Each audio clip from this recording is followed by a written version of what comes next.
I never imagined that a simple trip to the supermarket to buy flowers for my daughter would be the moment that changed everything. I never imagined that a woman I had not seen in almost 2 years would grab my hand in the middle of a busy grocery aisle and whisper words that would shatter the world. I thought I knew. But that is exactly what happened. And once I heard what she had to say, I could not unhear it. I could not unsee the truth that had been hiding right in front of my eyes. My name is Carol. I am 58 years old. I am a retired schoolteacher, a widow, and the proud mother of one daughter, my Sophia. Sophia is 34 years old, a nurse, one of the most hardworking and beautiful souls I have ever known. She has her father's kind eyes and my stubborn heart. When her father, James, passed away 6 years ago from a heart attack, it was just the two of us. We held each other up through the grief. We became each other's whole world. So when Sophia met Daniel 3 years before the story begins, I tried with everything in me to love him. He was tall, well-dressed, charming, the kind of man who always knew exactly what to say. He sold insurance and spoke about money with great confidence. He made Sophia laugh. He brought her flowers on random Tuesdays. He told her she was the most important thing in his life. And she believed him. She loved him completely. So I smiled and I welcomed him into my family because that is what mothers do when they see their child happy. They got married 2 years after they met. Small wedding, close friends and family. Sophia wore her grandmother's pearl earrings and cried happy tears at the altar. Daniel kissed her like he meant it. I stood in the front row and felt something I could not name, a quiet whisper deep in my chest that I chose to ignore because my daughter was glowing, and I refused to be the woman who ruined that. They moved into a townhouse in Greenfield Park, about 30 minutes from my home. Sophia continued her nursing shifts at St. Catherine's Hospital. Daniel grew his insurance client list. They seemed happy. Or at least, Sophia seemed happy. And that was enough for me. Until the day everything stopped being enough. It was a Sunday in late October. The kind of afternoon where the air is cold and sharp and the leaves are burning gold and red on the trees. I had decided to stop by Fresh Mart on Cedar Avenue to pick up a bouquet of white lilies for Sophia. She had invited me for dinner, her first home-cooked meal in weeks because her hospital shifts had been brutal. White lilies were her favorite. They had been since she was a little girl, arranging them in a jam jar on the kitchen windowsill while I graded papers at the table. I was standing at the flower display near the entrance, inspecting a bouquet, trying to find the fullest blooms, when I felt a hand grab mine. Not gently, urgently, like someone who needed me to stop moving. I turned around. Standing behind me was Dorothy Haynes, my former neighbor of nearly 15 years. She wore a Fresh Mart employee apron over a blue cardigan, her gray hair cut short and neat. We had lost touch after she moved away to live with her son almost 18 months ago. Seeing her there felt like running into a chapter of my old life. Dorothy. I smiled, surprised. I did not know you worked here. She did not smile back. Her face was tight with something I could not immediately read. She glanced around the aisle, checking that no one was close enough to hear, and then she leaned in. Carol, I need to tell you something. About Daniel. My hand tightened around the flower stems. What about Daniel? I asked. She hesitated, pressing her lips together like she was deciding how much to say. Then she looked at me with those steady gray eyes and said, I saw him here last week. He was not alone. He was with a woman. A young woman. And Carol, the way they were together, it was not innocent. I felt the cold from the flower refrigerators wrap around me. Or maybe that cold came from inside. What do you mean? I asked carefully. She was young. Maybe late 20s. Long red hair. Very put together. She had on one of those expensive handbags, the kind with the gold chain strap. Daniel had his arm around her waist. They were laughing together, standing close, the way people stand when there is nothing to hide because they think no one is watching. I wanted to say he could have been with a client. I wanted to say Dorothy was mistaken or that she had misread an innocent interaction. But Dorothy Haynes was not a woman who made up stories. I walked over to say hello. She continued, her voice dropping lower. I called out his name. He looked right at me, Carol. He heard me. He saw me. And then he looked at that woman, took her hand, and walked in the other direction. He pretended not to know me. My mouth went dry. He pretended not to know you. Yes. She squeezed my hand tighter. I was at your daughter's wedding. I brought them that crystal fruit bowl. I have known that man for 3 years. He knew exactly who I was. He just did not want that woman to know it. I stood there holding white lilies for my daughter while Dorothy's words settled over me like cold water. I kept my voice steady even though nothing inside me felt steady at all. Did you hear her name? I asked. She shook her head. But I was at the register when they checked out. Expensive wine. A soft cheese selection. Fancy chocolates. Fresh roses. He paid for everything without blinking. The total was over $180. It was a Tuesday afternoon, Carol. A regular Tuesday. I thanked Dorothy. I hugged her. And then I paid for Sophia's lilies and walked out into the cold afternoon air and sat in my car for a long time before I could bring myself to start the engine. The drive to Sophia's house took 25 minutes. I spent every one of those minutes arguing with myself. I told myself Dorothy was wrong. I told myself there was a perfectly simple explanation. I told myself that I was not going to walk into my daughter's home and plant a seed of doubt in her beautiful, trusting heart based on a grocery store encounter. But I also thought about the things Sophia had been telling me over the past few months. How money was tight. How Daniel said his commission earnings were slower this year. How she had started picking up extra night shifts at the hospital to cover their expenses. And I thought about the phone call she had made to me 3 months ago, crying quietly, telling me that Daniel's mother, Rose, was very sick and needed expensive medical care and that she had sent $20,000 from her savings to help cover the costs. $20,000. Sophia's savings. Years of double shifts and careful budgeting and quiet sacrifice. And Daniel had been buying expensive wine and roses for a woman on a Tuesday afternoon. I gripped the steering wheel and kept driving. Sophia opened the door before I could knock. She was wearing a soft yellow sweater and jeans, her hair loose around her shoulders. She looked tired but happy, the way she always looked after a long stretch of hospital shifts, exhausted but still glowing. Mom. She pulled me into a hug, and her hair smelled like lavender. You brought lilies. You are the best. I smiled and handed them to her, and followed her inside, and tried to keep my breathing even. That is when I started noticing things. The first thing I noticed was the handbag on the hallway table. Cream leather with a gold chain strap. Designer. The kind of bag that costs more than a month of groceries. I had never seen it before. That is lovely, I said casually, nodding at the bag. Sophia looked over and smiled. Daniel surprised me with it last week. He said I deserved something nice after all the long shifts. Something nice. With whose money, I thought. I followed her into the living room, and my eyes went straight to the television on the wall. New. Massive. The kind of screen that belongs in a cinema, not a townhouse living room. New television, I said. Daniel came through the kitchen doorway at that exact moment, dish towel over his shoulder, flashing his wide, easy smile. Carol, great to see you. Yeah, I upgraded us. 65-inch, the full package. We deserved a treat. He shook my hand firmly, looked me in the eyes with complete confidence. He had always had that quality, the ability to look completely untroubled. I used to admire it. Now it made my skin prickle. Business must be good, I said. Really good, he said, dropping onto the couch like a man with nothing to hide. Closed some big accounts this month. Commissions are finally moving again. I looked at his wrist. A thick silver watch. New. The kind with the heavy face and the brand name you could see from across the room. I had never seen that watch before either. I sat at the dinner table that night across from my son-in-law, and I watched him charm my daughter and pour wine into expensive glasses and talk about plans for a holiday they were saving towards. And I thought about Dorothy standing in the flower aisle squeezing my hand. And I thought about that word she had used.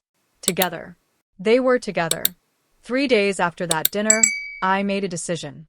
I was not a woman who sat still and waited for the truth to find her.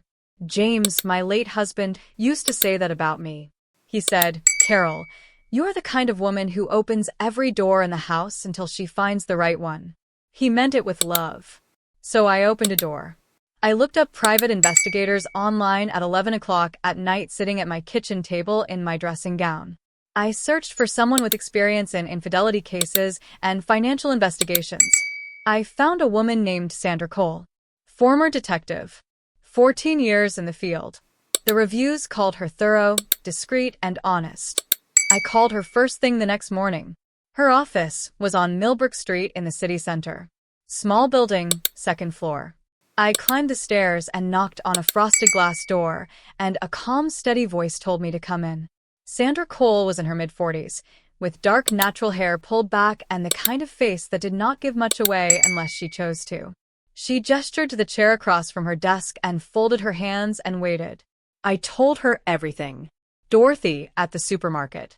The designer bag. The watch. The television. The $20,000 Sophia had sent for Daniel's mother Rose. The money worries. The extra shifts. Sandra listened without interrupting. She wrote in a small notebook with quick, precise strokes. When I finished, she looked at me directly. What you are describing, she said, is possible infidelity and possible financial deception. Those two things often go together. Will you help me? I asked. Yes. She leaned back in her chair. But I need you to understand that surveillance costs time and money. If I am going to follow him, document his movements, identify this woman, and investigate the finances, that is a minimum of 1 full week of work. She told me the cost. It was significant. But when I thought about Sophia, about my daughter working night shifts and sending her savings to fund a lie, I did not hesitate. Start today, I said. Sandra raised an eyebrow. You do not need time to think. No, I said. My daughter does not have that time. Sandra nodded slowly and pulled out a contract. I gave her everything I knew about Daniel. Full name. Age. Car make and model. The insurance firm where he worked. His office address. Their home address. And the name Dorothy had not known but that Sophia had once mentioned in passing when talking about a colleague of Daniel's who had been helping him with some big client accounts. Sienna. Sandra wrote it down. The first report came 2 days later. I was sitting at my kitchen table when my phone buzzed with a message from an unknown number. Sandra. First update attached. I opened the attachment with shaking hands. The first photo showed Daniel's car parked outside a restaurant called the Olive Branch on Hartwell Road. Daytime. A Wednesday. The second photo made my stomach drop clean through the floor. Daniel stood outside the restaurant with a woman. Red hair. Exactly as Dorothy had described. They were not standing like colleagues. They were standing like two people who had run out of reasons to pretend. His hand was on the small of her back. She was laughing with her whole face, leaning into him. He was looking down at her with an expression I had seen him give Sophia at their wedding. The third photo was worse. It was a kiss. In broad daylight. In a car park. I set my phone face down on the table and pressed both palms flat against the wood and breathed. I called Sandra. You got the photos, she said. Yes. Her name is Sienna Brooks. 27 years old. She works at a beauty studio on Hartwell Road. From what I can gather speaking to people who know her, she and Daniel have been seeing each other for at least 14 months. 14 months. Sophia and Daniel had been married for less than 2 years. I will keep watching, Sandra said. There is more to find here. I can feel it. She was right. The next report came 2 days later. A video this time. Sandra had followed Daniel and Sienna to a hotel bar on the edge of the city. The footage showed them sharing a bottle of wine at a corner table. Sienna reached across and touched his face, and he caught her hand and kissed her fingers. It was 17 seconds of footage that felt like a knife turning slowly. Sandra's message read, bill for the evening $85. Paid with a card ending in 3341. I traced the card. It is a joint account in both Daniel and Sophia's names. He was spending Sophia's money on this woman. The reports kept coming. A jeweler's store. Sandra had followed them inside and photographed them through the window. Sienna trying on bracelets. Daniel pointing at one. The manager brought out a velvet tray, and Sienna held her wrist up to the light and smiled. Sandra found out through a well-placed phone call that Daniel returned the next morning and bought a gold bracelet with 3 small diamonds for $2,400. Paid in full. Same joint card. A weekend trip. Sandra had found a booking receipt through sources she did not fully explain, but that I was grateful for. Daniel had told Sophia he was attending a 2-day training conference in the north of the country.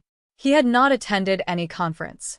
He had checked into a countryside hotel called Willowmere Lodge with a reservation for 2. Sienna had posted a photo on her social media account from the hotel garden. She deleted it within 12 hours, but Sandra had already captured it.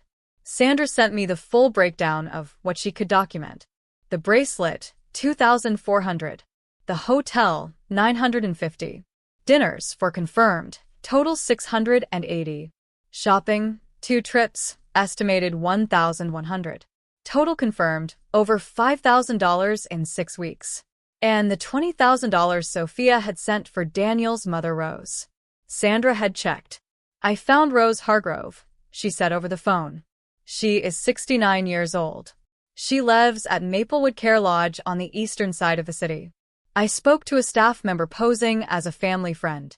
Rose pays her accommodation with her pension. She has no outstanding medical bills.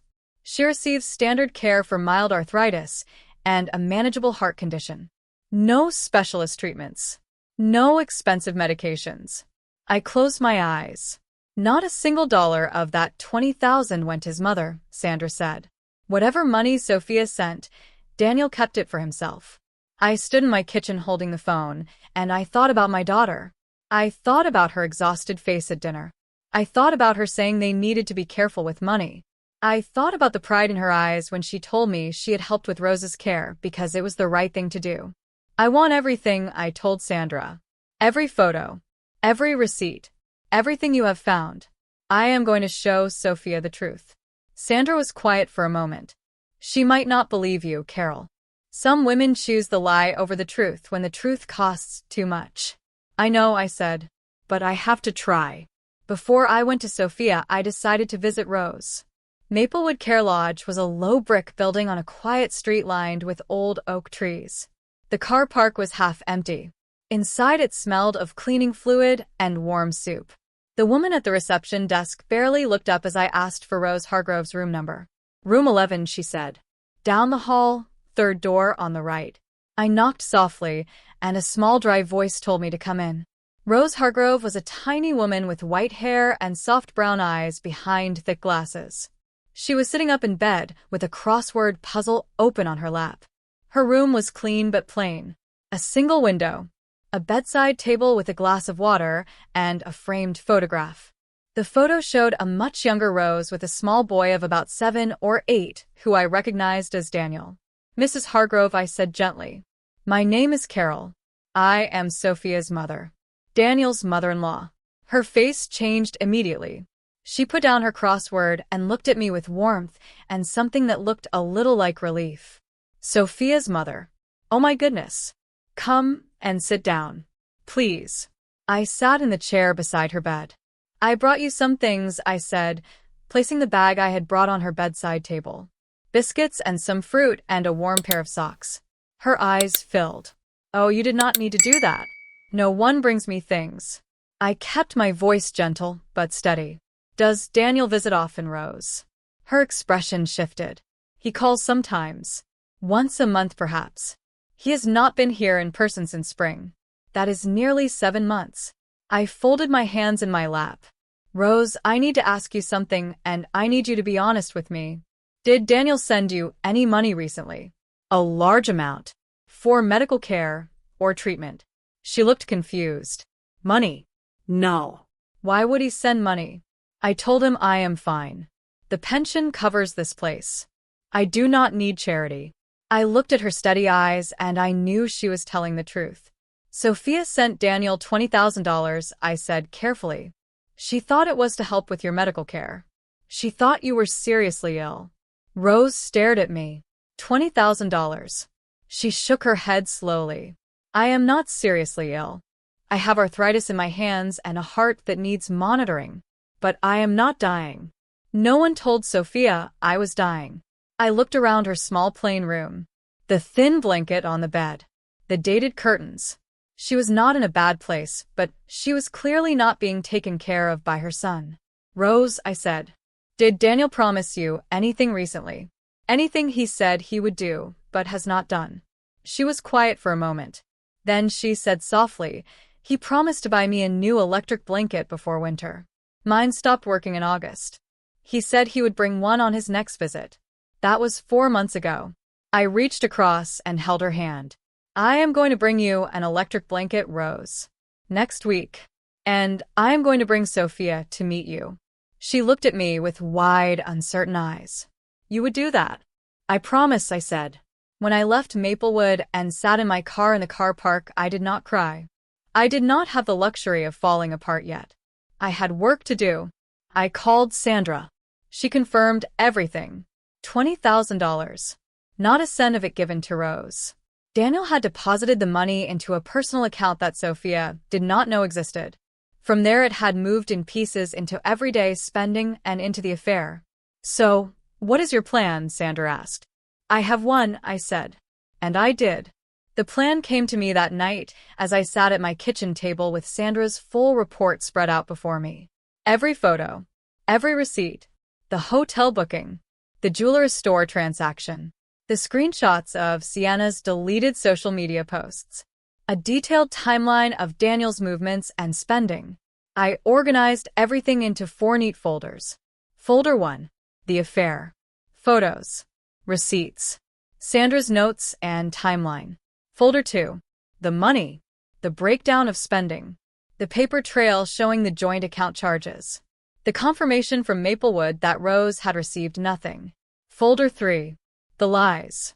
The fake conference trip. Sienna's hotel post. Sandra's notes on what Daniel had told Sophia compared to what he had actually done. Folder 4. Rose. The visit. My notes from the conversation.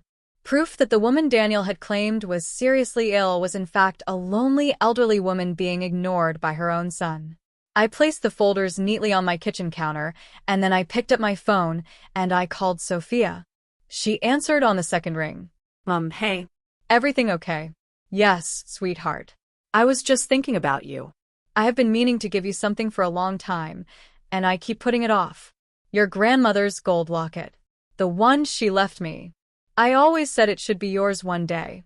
There was a soft, sharp breath on the other end of the line. Grandma's locket, Sophia whispered. Yes. I found it yesterday going through the jeweler box. I want to give it to you properly. Come for dinner on Friday. Bring Daniel. I will cook. We will make an evening of it. A brief pause. Then a muffled exchange of voices in the background. Daniel's voice, low and smooth, saying something I could not fully make out. Sophia came back on the line. We would love that, Mum. Friday at 7. I will have everything ready, I said. I love you, sweetheart. I love you too, Mum. I hung up and looked at the 4 folders on my kitchen counter. Friday. 6 days away. I used those 6 days well. I cleaned the house from top to bottom. I planned the dinner carefully. A roast chicken with lemon and herbs the way Sophia had always loved since childhood. Roasted sweet potatoes. Fresh bread. A simple apple crumble for dessert. The kind of meal that felt like home and warmth and safety. Because what I was about to take away from my daughter, I wanted to first surround her with the feeling that she still had a home. That she still had me. I practiced what I was going to say. I stood in front of my bathroom mirror and spoke out loud until my voice stopped shaking. I rehearsed staying calm. I rehearsed staying soft. Because I knew Sophia. I knew that if I came in with anger, she would raise her defenses and protect the man she loved. I had to lead with love and let the truth do the rest. On Thursday morning, Sandra called with one final piece of information. I traced an additional transaction, she said. 2 weeks ago, Daniel withdrew $2,000 in cash from an ATM on Hartwell Road. The same street Sienna's studio is on. There is no record of what that cash was used for. But the timing lines up with Sienna posting on her personal page about a new piece of equipment she bought for the studio. He gave her cash to fund her business, I said flatly. That is my conclusion, Sandra confirmed. I thanked her and closed my eyes for a moment. Then I went back to my kitchen table and added Sandra's final notes to folder 2. Friday evening arrived with a cold, clear sky and the smell of roasting chicken filling every corner of my house. I set the table beautifully. Sophia's grandmother's locket sat in its small velvet box at the place setting where Sophia would sit. I wanted her to see it the moment she walked in. I wanted her to feel loved before anything else happened. At 10 minutes to 7, I heard a car pull into my driveway. I stood at the kitchen window and watched them walk up to the front door. Sophia in a warm burgundy coat, her dark hair loose. Daniel beside her in a navy jacket, his hand resting lightly on her back. Just like the photos. Just like Dorothy had described. I went to the door and opened it before they could knock. Mum. Sophia stepped into my arms and I held her tight and breathed her in. She smelled like her lavender lotion and something else, something tired. The kind of tired that comes from carrying too much for too long. Come in, I said. Dinner is almost ready. Daniel followed her inside with that wide, confident smile and shook my hand. Carol, the house smells amazing. You did not have to go to all this trouble. It is no trouble, I said warmly. It is family. I led them to the kitchen. Sophia saw the locket immediately. She walked to it slowly and picked up the small velvet box and opened it with reverent hands. "Oh, Mum," she whispered. "It is even more beautiful than I remembered. It was your grandmother's, and now it is yours." I said, "Put it on after dinner." She set it gently back in its box and looked at me with shining eyes, and I felt the weight of what I was about to do press down so hard I had to look away. We sat down to dinner. For the first 30 minutes, everything was warm and ordinary. Sophia talked about a young patient she had been caring for, a 6-year-old girl recovering from surgery who had asked Sophia to draw a rainbow on the back of her hand before going into the operating room. Daniel talked about a new client, a big business account he was close to closing. He was relaxed and charming, speaking easily, filling the spaces in conversation with the smooth, practiced comfort of a man who believed he was safe. I watched him. I watched the way he topped up Sophia's water glass without being asked. The way he touched her hand briefly when she left. The performance of a devoted husband. The performance of a man who had done nothing wrong. After dessert, I poured coffee, and we moved to the sitting room the way we always did. Sophia curled her legs underneath her on the sofa. Daniel sat beside her, arm along the back of the cushions behind her shoulders. I sat in the armchair across from them.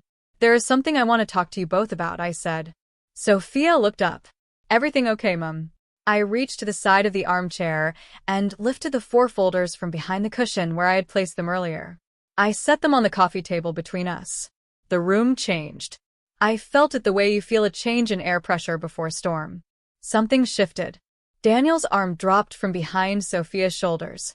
He sat up slightly, his easy smile holding but his eyes doing something different. Calculating. Alert. "What is all this?" Sophia asked. "About 3 weeks ago," I said quietly, "I was at Fresh Mart buying flowers for you. And I ran into Dorothy Haynes." Sophia blinked. Dorothy. "Our old neighbor Dorothy." Yes. "She works there now. And she told me she had seen Daniel at the supermarket the week before. With a woman. A young woman with red hair." Daniel let out a short, easy laugh. "Is that what this is about?" "That was Sienna. She is a client, Carol. She referred 3 families to me last quarter. We had a meeting." I did not argue with him. I simply opened folder 1 and placed the first photograph on the coffee table. It was the photo Sandra had taken outside the olive branch. Daniel with his hand on the small of Sienna's back. Sienna leaning into him, laughing. Sophia looked at it without speaking. I placed the second photo beside it. The kiss. The sitting room went absolutely silent. "Daniel." Sophia's voice was barely there. He leaned forward quickly. "Soph, listen. Those are taken out of context. Your mother hired someone to follow me. Someone who is clearly twisting what they saw. This is not what it looks like."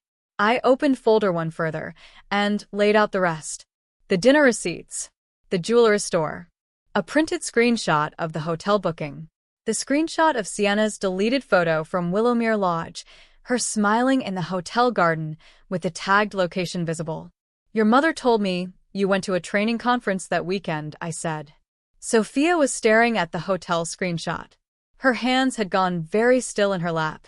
I watched her connect the dates. I was at the hospital for a double shift that weekend, she said. I remember because you called me on the Sunday morning and told me the conference was exhausting. Her voice was so level it frightened me. Sophia, Daniel started.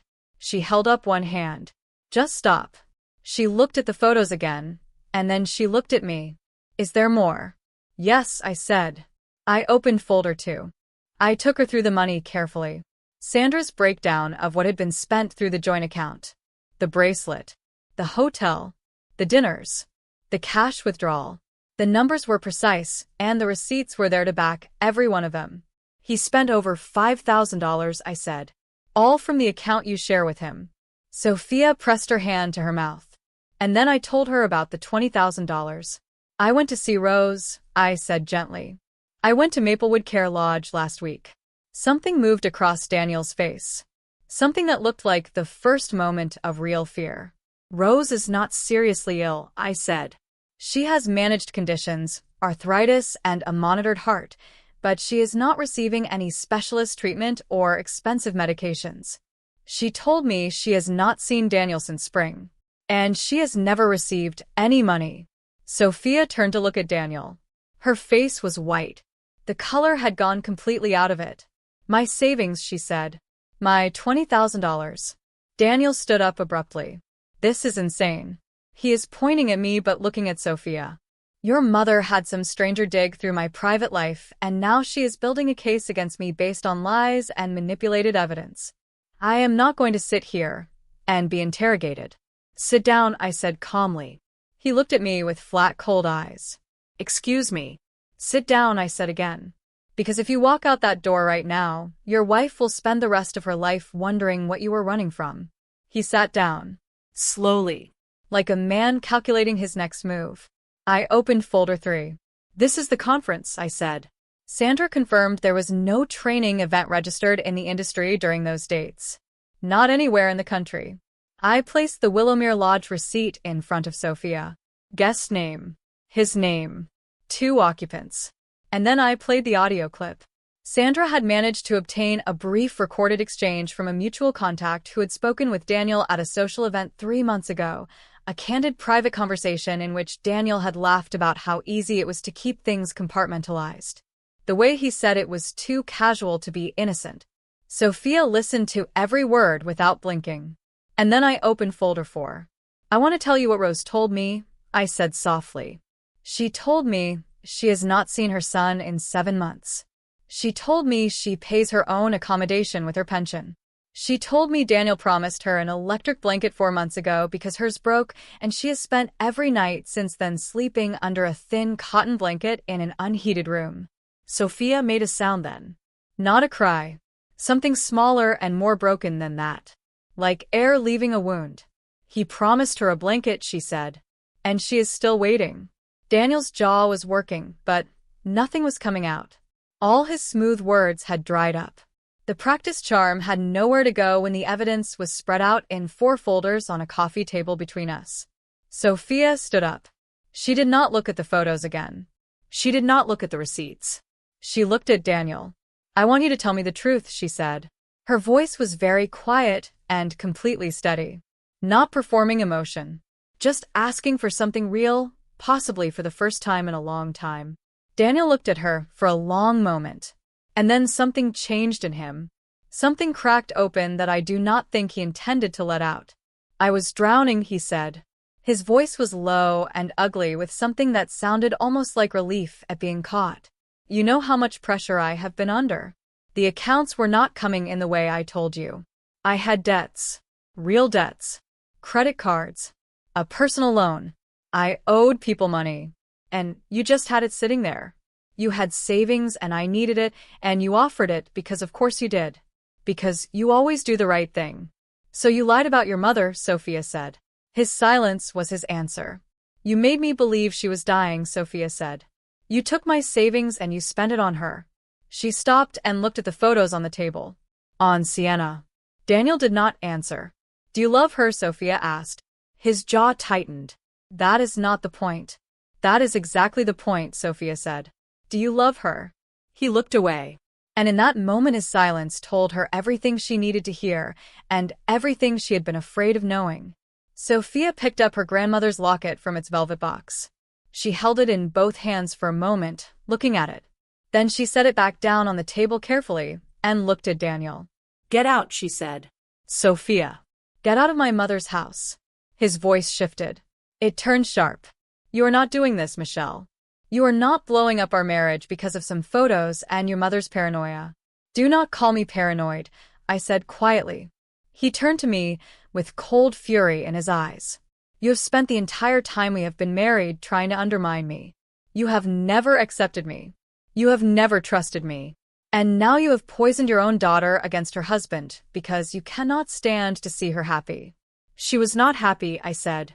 She was exhausted and deceived, and her savings were being spent on your girlfriend and your debt while she worked night shifts thinking she was helping your sick mother. That is not happiness. That is exploitation. The word landed hard in the room. Daniel stood very still. Then he picked up his jacket from the armchair and walked to the front door. He opened it and let in a rush of cold night air. He looked back at Sophia. You are going to regret this, he said. She did not answer. He left. The door clicked shut behind him. And then Sophia sat down on the floor. Not the sofa. The floor. Just lowered herself down and sat with her back against the sofa and her knees pulled to her chest and her face in her hands. And she cried. Not elegant movie crying. Real crying. The kind that comes from the deepest part of a person, the part that had been holding everything together for too long. I sat down on the floor beside her. I did not say that it would be okay. I did not say I was sorry. I did not say anything at all for a long time. I just sat beside her on the carpet in my sitting room with the evidence of her husband's betrayal spread across the coffee table above us and the cold night pressing at the windows. After a while she spoke. How long, she said. How long has he been lying? At least 14 months that Sandra could confirm for the affair, I said. The financial deception started at least 8 months ago. She nodded slowly.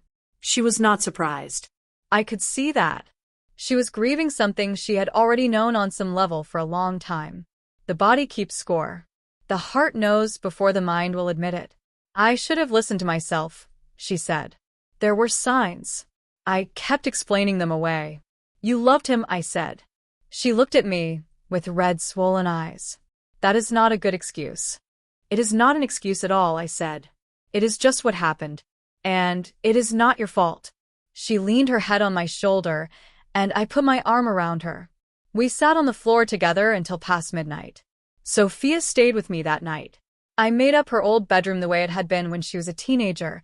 Extra blankets, the lamp on the bedside table. The window cracked just slightly the way she had always liked it.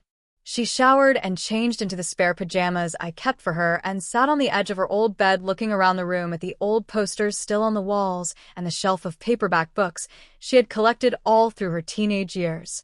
It looks the same, she said softly. I kept it that way, I said. She looked at me. Did you always know? About Daniel? Did you always feel it? I sat on the edge of the bed beside her. I had doubts from early on. Something about him always felt too smooth to me. But I did not trust my instincts because I could see how happy you were. And I thought maybe I was being a protective mother who could not let go. So I pushed the feeling down. She nodded. I wish you had said something. You would not have believed me then, I said gently. Sometimes people have to arrive at the truth themselves. She was quiet. Then she said, What do I do now? First you sleep, I said. Tomorrow we start to figure out the rest. She lay down, and I pulled the blankets up around her and turned off the lamp. I sat in the doorway for a moment, looking at her in the dim light. She looked like she had when she was 12 years old, small and still and trusting. Good night, sweetheart, I said. Good night, Mum. I went to my own room, and I did not sleep for a long time. I lay in the dark, and I talked to James. I do that sometimes, when things are very hard. I tell him what is happening, and I ask him what he would do. That night I told him everything. And I said, James, I think I did the right thing. I think I did. The ceiling gave me no answer. But somewhere in my chest something settled quietly. Like a door closing on a cold wind. The weeks that followed were hard in the way that all important healings are hard. Painful and slow and sometimes brutal and occasionally beautiful. Sophia stayed with me for 6 weeks. She went back to work at St. Catherine's after 4 days. Her colleagues rallied around her with the quiet, fierce loyalty that nurses seem to have for each other. Her friend and colleague Maya brought food to my house 3 times without being asked.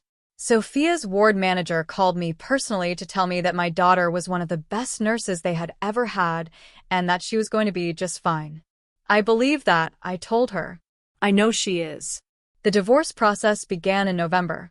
Sophia found a solicitor through a recommendation from Sandra. The evidence I had gathered made things straightforward in legal terms. Daniel did not contest the divorce. He signed the papers in under 2 weeks. I suspect he was relieved to be free to do whatever he intended to do next. The $20,000 could not be fully recovered. Daniel had spent too much of it and hidden the rest in ways that would have cost more in legal fees to chase than it was worth. Sophia recovered $8,000 through the joint account settlement. She decided to let the rest go. I need to stop giving that money any more of my energy, she said one morning over breakfast. It is gone. I cannot get it back. I would rather use my energy to move forward. I looked at my daughter across the kitchen table, and I thought, there you are. There is the person you always were underneath all the exhaustion and the lies. In December, 3 weeks after the divorce was finalized, I drove Sophia to Maplewood Care Lodge. She had asked to go. She had asked several times, and each time I had said, when you are ready. One morning she came downstairs and said, I am ready. We bought Rose an electric blanket. A good one. Thick and warm with multiple heat settings. We bought her a soft cardigan in a deep rose pink because it seemed like her color. We bought her a box of good biscuits and a small poinsettia plant for her windowsill. Rose was in her armchair when we knocked. When she saw Sophia step into the room, she made a sound that was almost a gasp and held out both arthritic hands. Sophia, she said. Oh, my darling girl. Sophia crossed the room and knelt beside the chair and took Rose's hands, and they stayed like that for a long moment. I stood at the door and watched. I am so sorry, Sophia said. I am so sorry I was not here before. You did not know, Rose said. You did not know anything, did you? No, Sophia said. I did not know. You are here now, Rose said simply. That is what matters. Sophia helped Rose unwrap the electric blanket, and together they put it on the bed. Rose sat back in her chair and ran her hand over the warm fabric with an expression of quiet contentment that made my throat tight. Sophia told her about the divorce. Rose listened without surprise. She simply nodded and said, I am sad for what my son is. But I am glad you found out while you are still young. You have a whole life ahead of you. We stayed for 2 hours.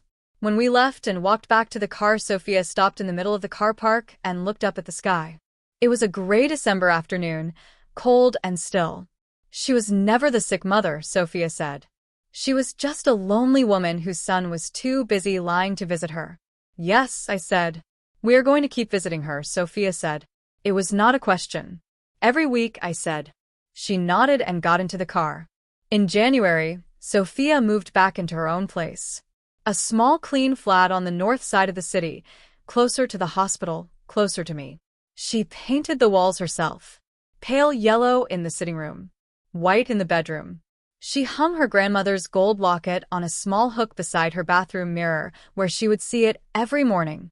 She called me the first night she slept in her new flat. It is quiet, she said.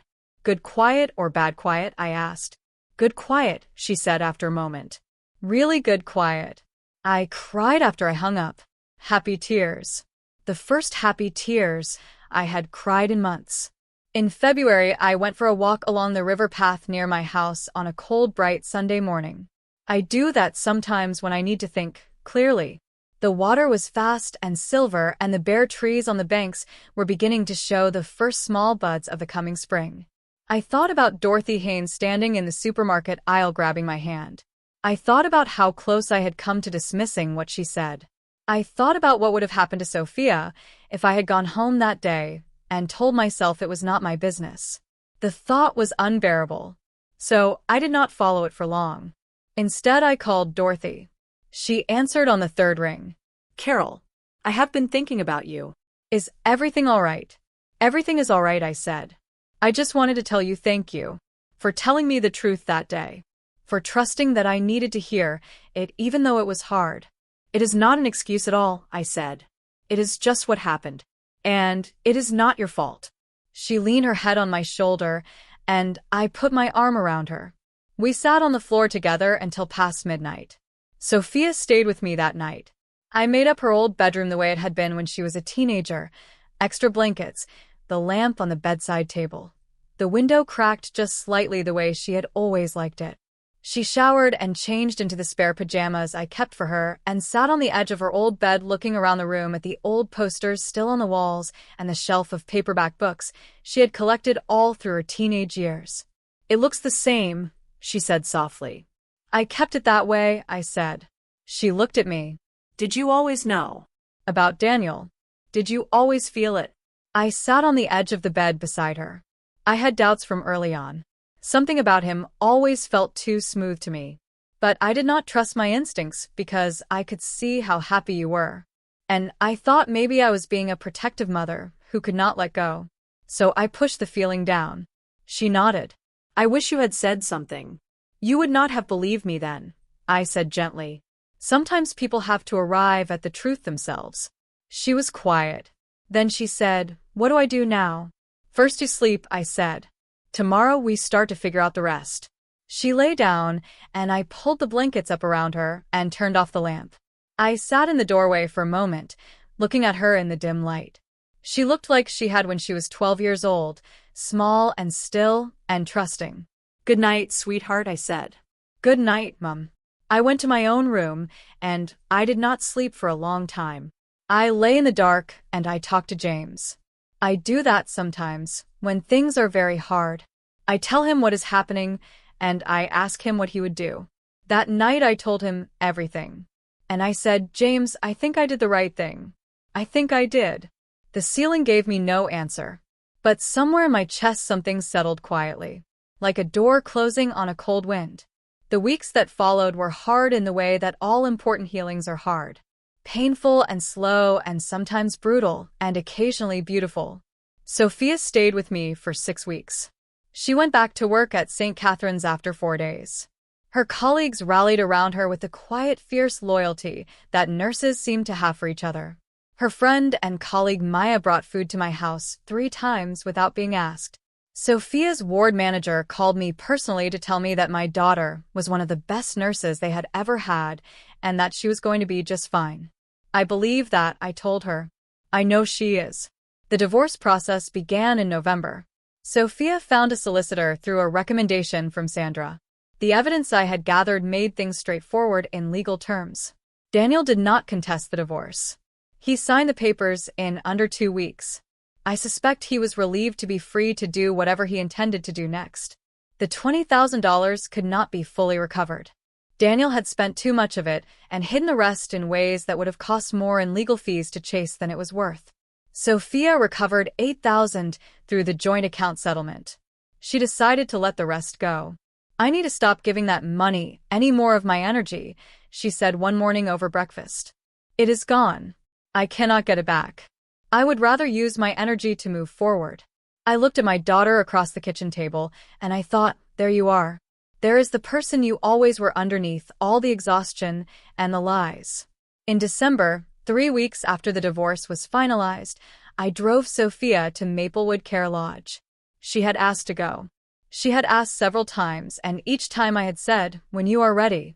One morning she came downstairs and said, "I am ready." We bought Rose an electric blanket. A good one. Thick and warm with multiple heat settings. We bought her a soft cardigan in a deep rose pink because it seemed like her color. We bought her a box of Good Biscuits and a small poinsettia plant for her windowsill. Rose was in her armchair when we knocked. When she saw Sophia step into the room, she made a sound that was almost a gasp and held out both arthritic hands. "Sophia," she said. "Oh, my darling girl." Sophia crossed the room and knelt beside the chair and took Rose's hands, and they stayed like that for a long moment. I stood at the door and watched. "I am so sorry," Sophia said. "I am so sorry I was not here before. You did not know, Rose said. You did not know anything, did you? No, Sophia said. I did not know. You are here now, Rose said simply. That is what matters. Sophia helped Rose unwrap the electric blanket, and together they put on the bed. Rose sat back in her chair and ran her hand over the warm fabric with an expression of quiet contentment that made my throat tight.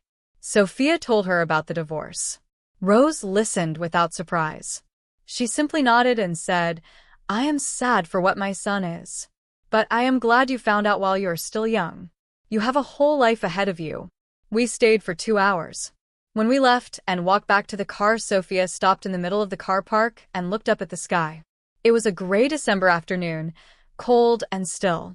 She was never the sick mother, Sophia said.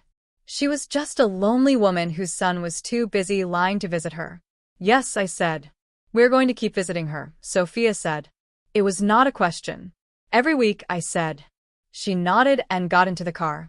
In January, Sophia moved back into her own place. A small, clean flat on the north side of the city, closer to the hospital, closer to me.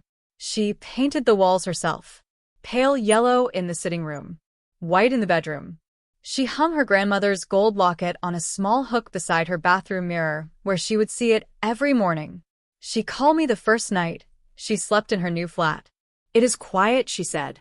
Good quiet or bad quiet? I asked. Good quiet, she said after a moment.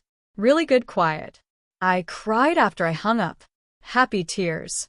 The first happy tears I had cried in months. In February, I went for a walk along the river path near my house on a cold, bright Sunday morning. I do that sometimes when I need to think clearly. The water was fast and silver, and the bare trees on the banks were beginning to show the first small buds of the coming spring. I thought about Dorothy Haynes standing in the supermarket aisle grabbing my hand. I thought about how close I had come to dismissing what she said. I thought about what would have happened to Sophia if I had gone home that day and told myself it was not my business. The thought was unbearable, so I did not follow it for long. Instead, I called Dorothy. She answered on the third ring. Carol, I have been thinking about you. Is everything all right? Everything is all right, I said. I just wanted to tell you thank you for telling me the truth that day, for trusting that I needed to hear it, even though it was hard.